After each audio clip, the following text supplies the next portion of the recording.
I reached Theta Tau the first semester of my sophomore year, honestly, just looking for a group of friends that were also engineers. While I was going through the rush process, I didn't really understand everything that the organization had to offer. I remember that first semester and going through the new member education process, where I began to fully understand how deeply all the other brothers cared about each other and Theta Tau.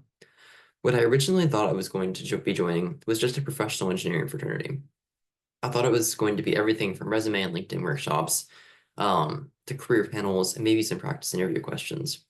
But what you don't see on the outside, and the reason that I stayed and joined Theta Tau was because of how much everyone cares about each other and how much they want everyone to succeed in their own professional goals. After I graduate, I plan on going off to law school and studying intellectual property law before hopefully practicing patent law. Theta has helped prepare me to accomplish all these goals and more, by learning from the experiences from other brothers.